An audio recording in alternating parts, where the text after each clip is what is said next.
Puji Tuhan, apa kabar petang hari ini? Bersyukur kita ada oleh karena kemurahan Tuhan, amin.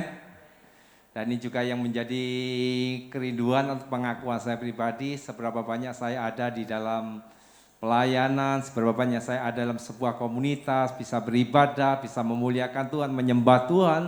Apapun yang saya lakukan dan belajar menyenangkan hati Tuhan, itu saya lakukan karena kemurahan Tuhan. Malam hari ini kembali saya pengen kita ngobrol aja ya, sharing-sharing bersama anak muda. Tentunya kita paham betul apa yang sedang kita kerjakan hari-hari ini. Kalau tidak paham, kebacut nih. Apa yang kita kerjakan sepanjang hari dalam kehidupan kita, yang sekolah bergumul dalam sekolahnya, kuliah dalam perkuliahannya, yang bekerja bergumul dalam pekerjaannya, kemudian yang terlibat dalam pelayanan juga berusaha melakukan yang terbaik. Nah, pertanyaan yang saya ingin ajukan kepada kalian, apa yang kalian kerjakan hari-hari ini dalam beberapa aspek yang saya sampaikan tadi, kira-kira Tuhan puas enggak? Tuhan suka enggak? Itu yang pertama. Tuhan suka enggak? Karena apa yang kita kerjakan ternyata kalau Tuhan enggak suka, kasihan deh lu ya. Karena hidup kita ini untuk menyenangkan Tuhan, amin. Yang kedua, apa yang kalian kerjakan saat ini itu sangat berpengaruh dan menentukan apa yang kau alami di kemudian hari. Mungkin 5 tahun ke depan, mungkin 10 tahun ke depan, atau mungkin 20-30 tahun ke depan. Nah, pertanyaannya, apa yang kalian kerjakan hari-hari ini, kira-kira apa yang kau tuai di kemudian hari nanti? 2 hal ini saja direnungkan. Mengapa banyak orang Kristen, banyak orang percaya yang akhirnya gagal di kemudian hari? Artinya apa yang dikerjakan hari-hari ini, tuaian yang dia alami, yang mereka peroleh adalah tuaian yang tidak bisa menyenangkan Tuhan, juga tidak bisa dibanggakan oleh orang tersebut. Mengapa? Karena konsep yang dimiliki oleh orang itu masih memiliki konsep pola pikir cara-cara dunia. Roma 12 ayat yang kedua, kita akan baca. Roma pasal 12 ayat yang kedua, ada yang hafal di luar kepala silakan berdiri, ada voucher dari Bapak Gembala. Roma 12 ayat yang kedua. Yuk kita, Lili mau hafal ya, silakan berdiri. Yuk kita baca bersama-sama, 2, 3.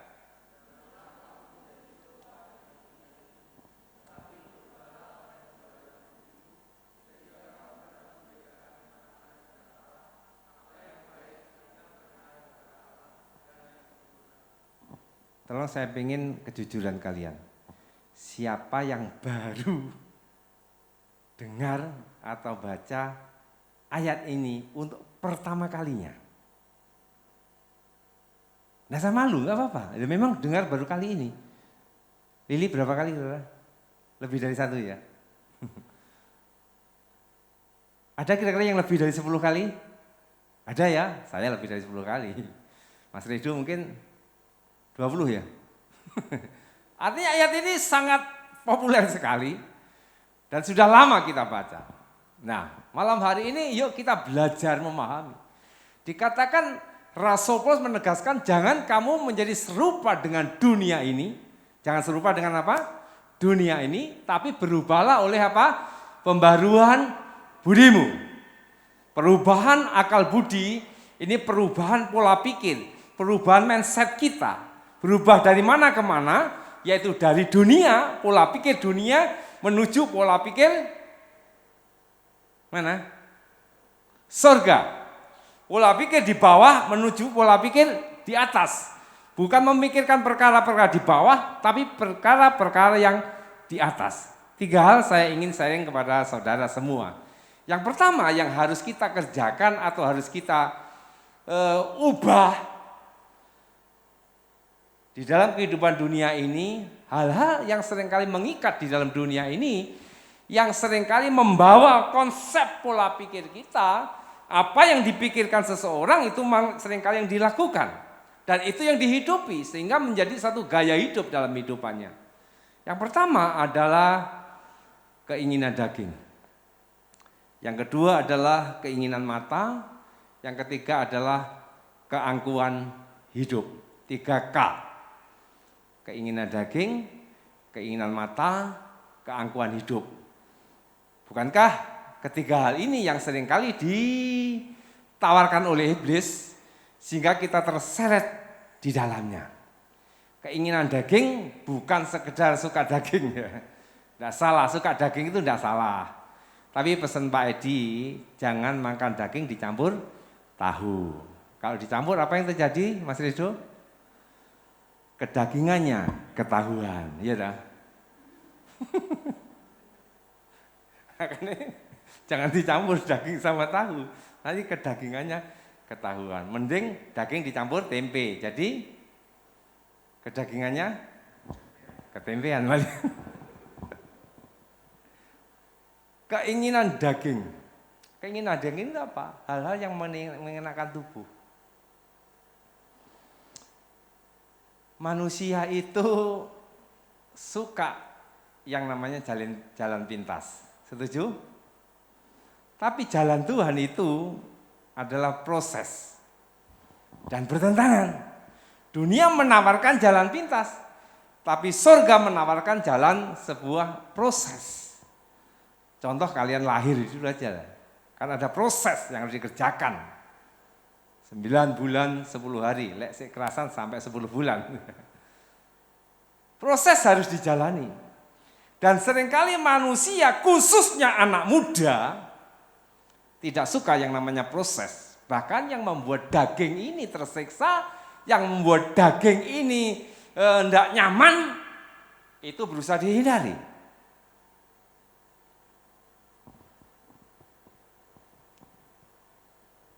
Saya mau katakan kalian tuh beruntung. Ya. Kalian tuh beruntung, termasuk anak saya Ellen ya, beruntung ya.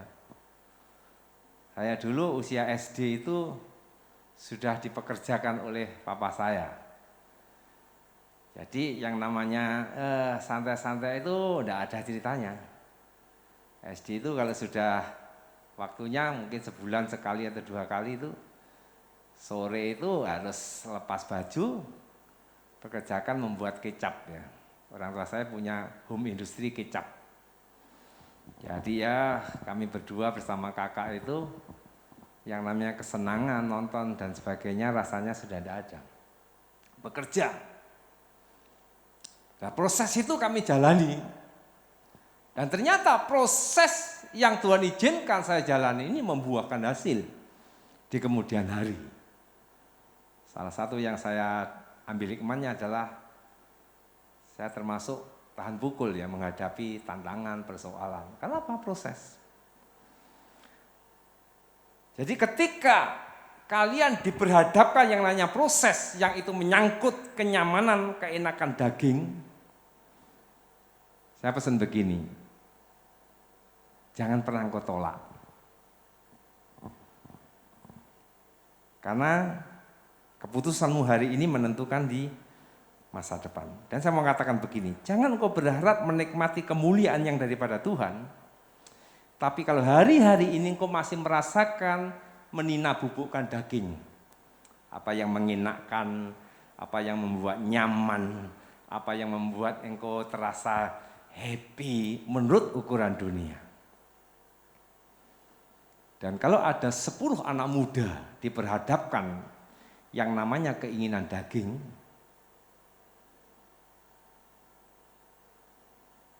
saya tanya Vena, kira-kira ada berapa anak muda yang menurut pengamatanmu yang bisa kuat atau bisa meninggalkan keinginan daging itu, rela menderita? Kalau ada 10 orang Kristen, pemuda Kristen, kamu pakai angka berapa? Ada berapa anak kira-kira? 8 ya. Berarti 2 yang 8 itu yang kuat Apa yang siap, apa yang enggak? Yang enggak. Oh, kasihan ya, 2. Kejam amat kamu. Mewakili yang pria. Samuel, kasih angka berapa ini? Di antara 10 itu berapa pemuda yang strong, yang mampu siap jalani proses walaupun daging ini terasa berat? 5 ya, lebih murah ya dia. Ya. Oke, masing-masing punya jawaban sendiri. Dan saya tidak akan mengatakan bahwa jawaban ini yang benar, ini salah, enggak. Artinya berarti masih perlu proses jalani. Nah, pertanyaannya ke depan kepada kalian sendiri. Kalian masuk golongan yang mana?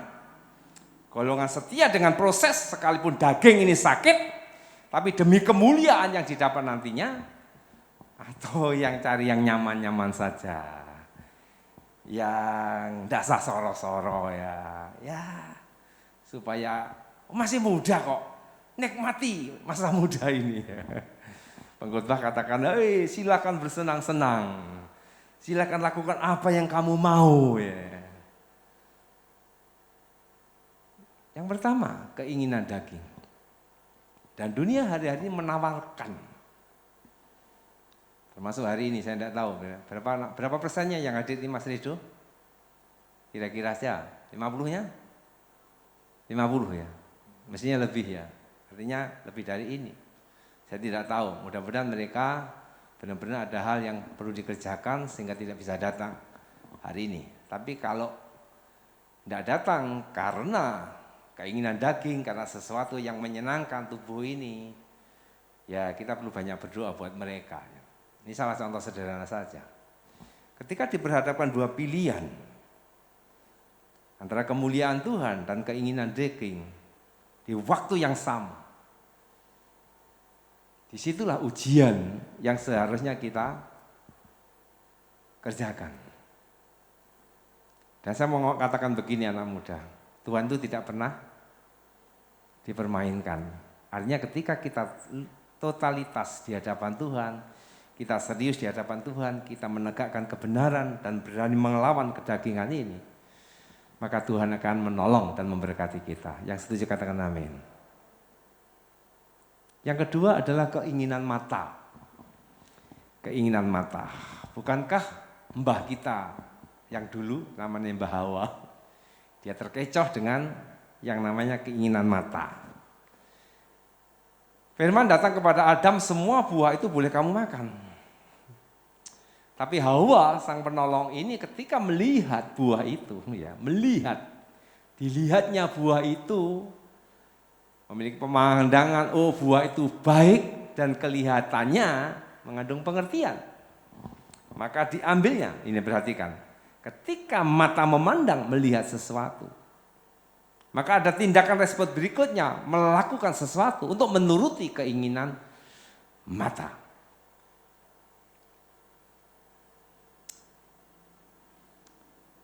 Di zaman modern ini, di dunia yang ada ini, kalian tidak lepas yang namanya keinginan mata. Bukan hanya muda saja, ya, tapi orang tua pun juga seperti itu. Apa yang dilihat mata itu sangat menyenangkan, sangat elok dipandang, dan berusaha menggapai apa yang diinginkan. Contoh aja di masa-masa pemuda remaja. Keinginan mata soal cowok atau soal cewek. Ya. Kalau disuruh milih cowok yang ganteng sama setengah ganteng, pilih yang mana? Ya jelas milih yang ganteng.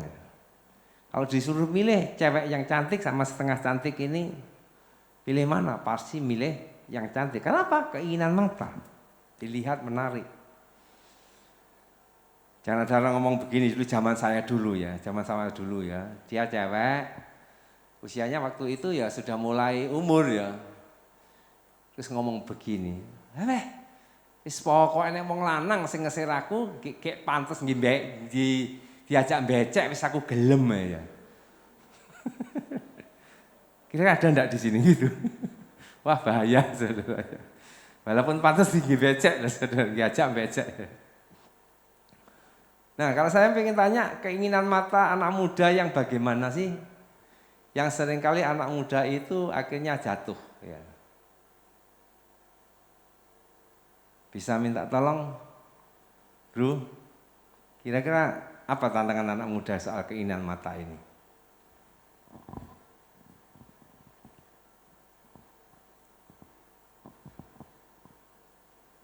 Yang simpel saja, tidak usah yang ribet-ribet.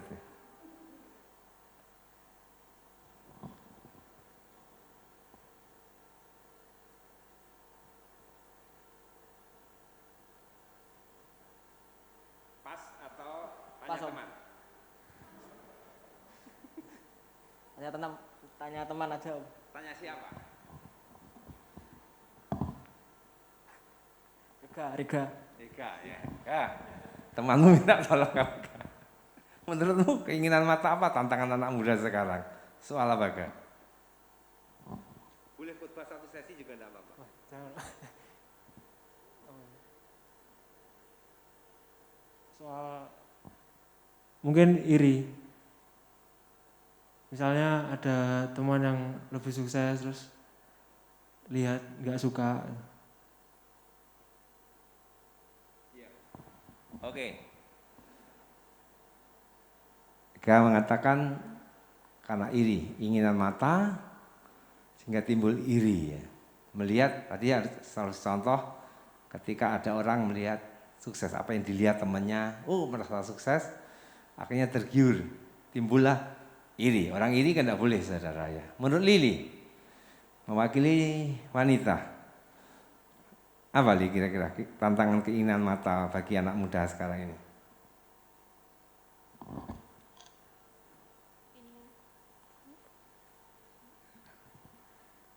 Menginginkan barang-barang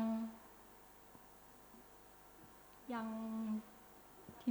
lagi tren ya. Ini secara umum apa pengalaman pribadi? Pribadi. Oh, pribadi. Keterbukaan itu awal pemulihan. Terbuka. Ternyata hampir sama dengan Om Edi ya.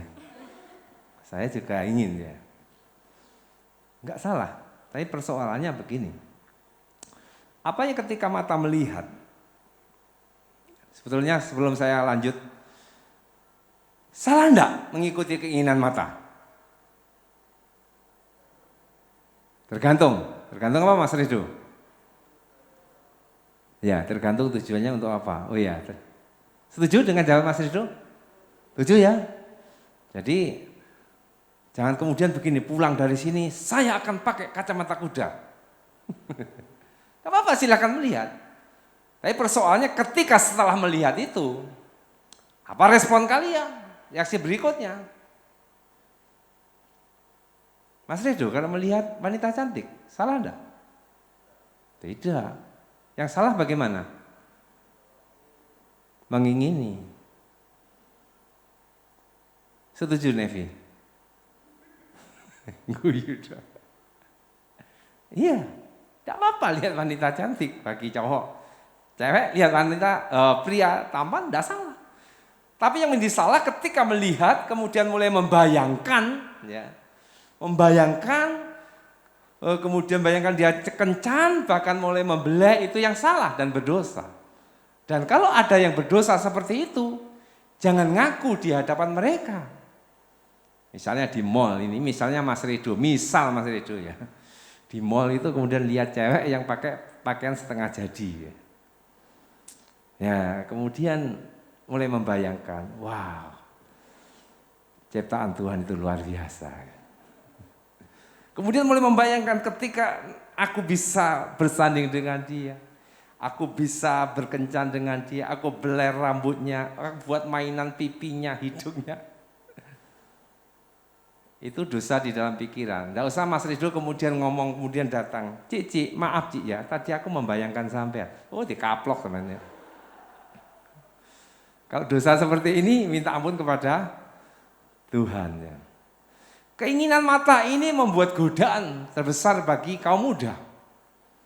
Sekali lagi bukan salah, tapi yang salah ketika kita menuruti keinginan mata dan kita ini melakukan hal-hal yang tidak diperkenan oleh Tuhan. Yang ketiga tadi apa? Yang ketiga tadi apa? Keangkuhan hidup.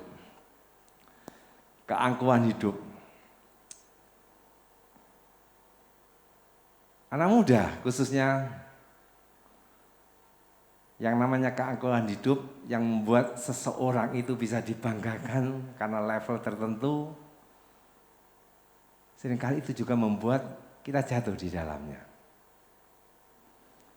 Mengapa? Karena konsepnya yang salah. Tadi siapa yang bilang sukses tadi siapa? Ega ya? Betul ya? Yang ngomong iri hati itu sukses tadi? Iya toh? Menurutmu ukuran sukses itu bagaimana? Dikatakan pemuda yang sukses itu bagaimana kah? Atau tanya temanmu ya, kamu pengen tanya kepada siapa? Samuel ya, Samuel. Sukses itu menurut ukuranmu atau ukuran kebanyakan kamu muda itu yang bagaimana?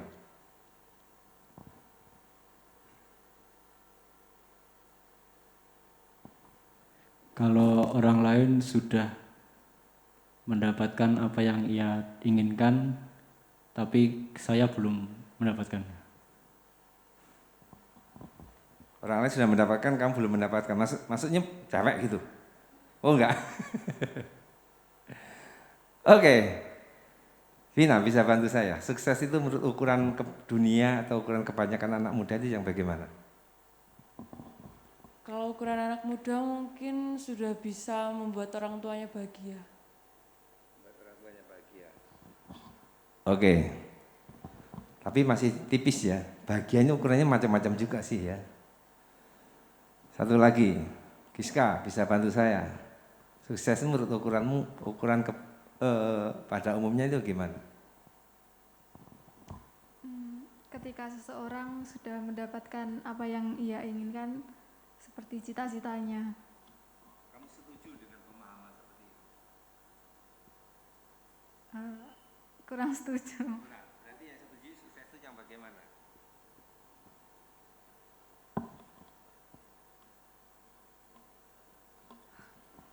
Tidak dibantu belakangnya.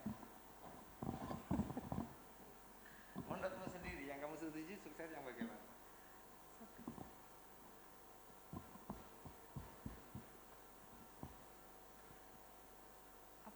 Saya bantu. Sukses yang benar itu adalah yang tidak gagal. Setuju? Ya, saya nyinggung apa yang sampaikan Giska tadi ya. Kebanyakan dunia menganggap sukses itu ketika mencapai apa yang diperolehnya. Dan itu memang benar. Dan itu adalah ukuran dunia. Apa yang didapat ketika seseorang sukses, orang itu akan dibawa kepada level tertentu. Dan orang menganggap keangkuhan hidup atau seseorang pada level tertentu itu menjadi ukuran seorang sukses.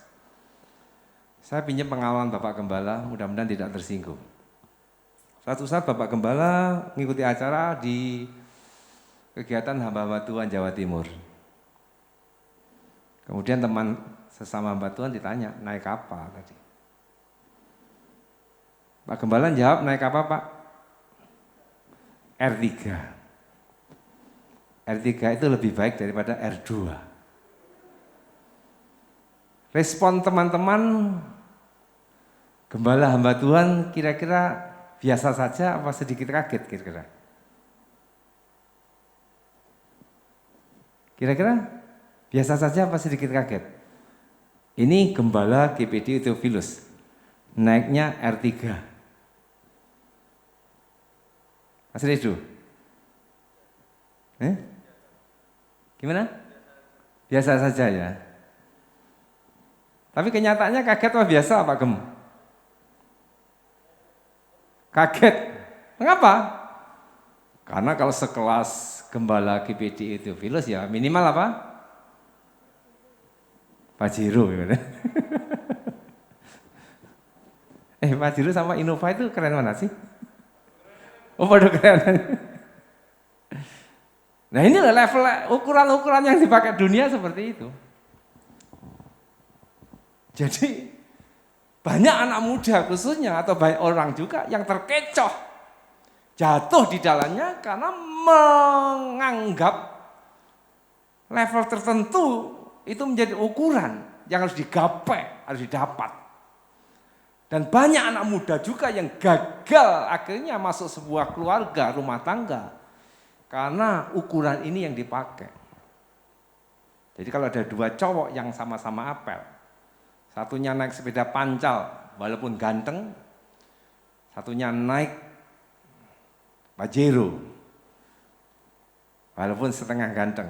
Pilih mana cewek? Secara umum pasti akan milih yang naik Pajero. Ternyata Pajero itu bukan dari Mitsubishi, maksudnya panas Jobon Jero. Numpak pickup. Nah, coba perhatikan. Kita harus bongkar pola pikir kita. Jangan sampai kita terseret dengan keadaan dunia ini. Yesus pernah dicobai. Dikatakan seluruh dunianya akan kuberikan kepadamu. Jikalau apa? Kamu mau menyembah aku. Dan hari-hari ini tantangan itu diberikan kepada kita. Dan ketika kita gagal di situ, saya mau katakan masa depan yang penuh pengharapan itu hanya sekedar hiasan pendengaran kita. Tapi ketika kita berani keluar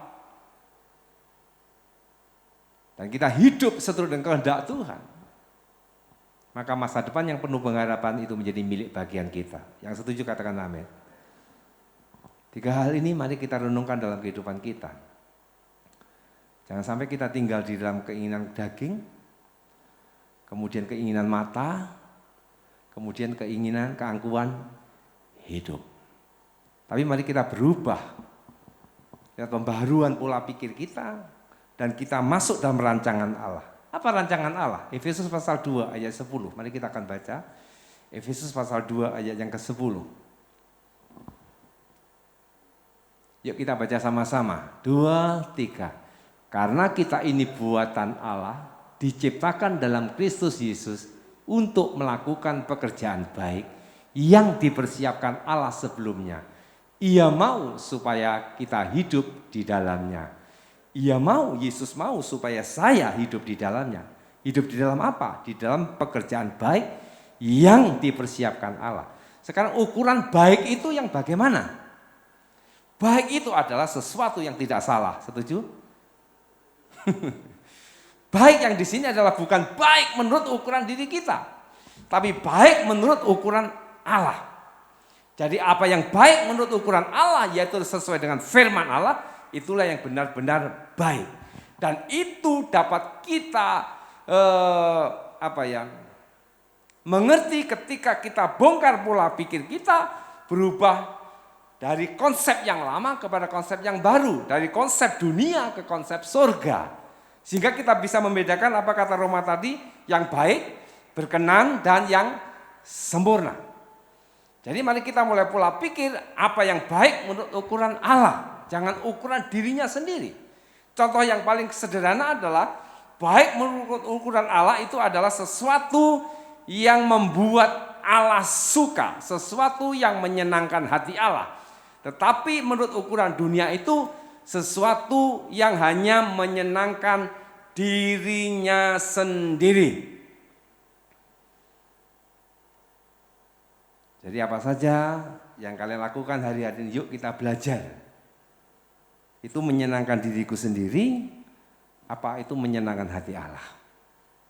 Ketika kalian masih anak muda ini, kalian diproses oleh Allah dan memiliki satu konsep yang benar.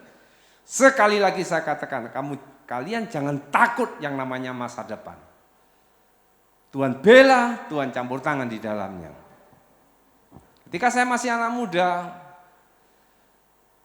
wah cerita enggak ini ya, ini ada anak saya sebabnya. Saya tidak tahu, dibawa dalam satu kondisi untuk terus belajar melakukan apa yang bisa saya kerjakan, termasuk di dalam pelayanan pekerjaan Tuhan. Pernah jadi ketua kaum muda di Ludoyo, ketua kaum muda di Kota Blitar ini. Si masa muda bahkan hobi saya itu ngepel gereja ya.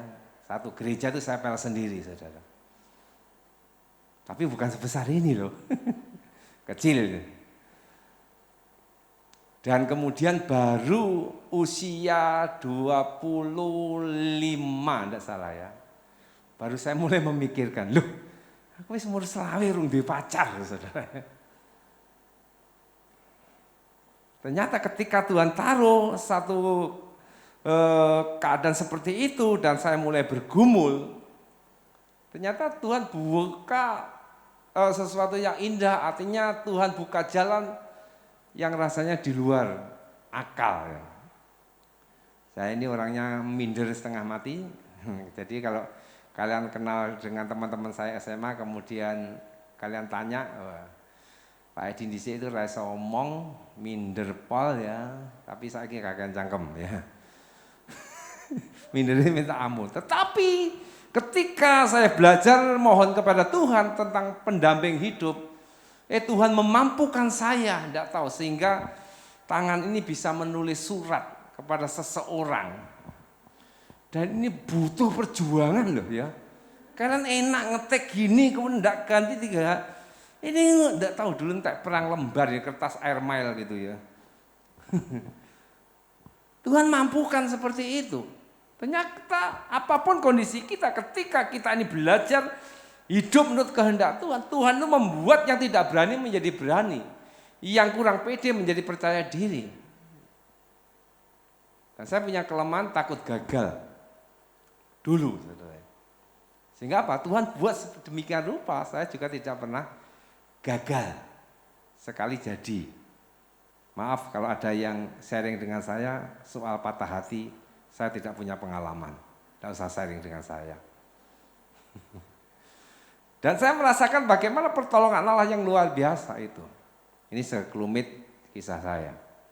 Dan ternyata ketika kita belajar membongkar pola pikir kita, mengikuti cara-cara Allah, tidak mementingkan dirinya sendiri, Tuhan atur sedemikian rupa. Dan saya bisa berkata, Tuhan itu baik. Tuhan itu luar biasa. Anak muda mungkin hari ini engkau sedang bergumul. Sedang memikirkan banyak hal dalam hidupmu. Tapi malam hari saya katakan, boleh memikirkan sesuatu, tapi pikirkan yang seturut dengan kehendak Allah. Artinya yang menyenangkan hati Allah. Diseleksi, memikirkan pacar tidak apa-apa. Tapi apakah yang kamu pikirkan itu memuliakan Allah apa enggak? Contoh seperti ini, saya ingin punya pacar, yaitu pacar minimal yang gajinya 20 juta misalnya. Nah, itu memuliakan Allah apa enggak ya? Saya ingin pacar walaupun ya ada sampai walaupun bukan Kristen tapi mapan. Nah, ini memuliakan Allah enggak?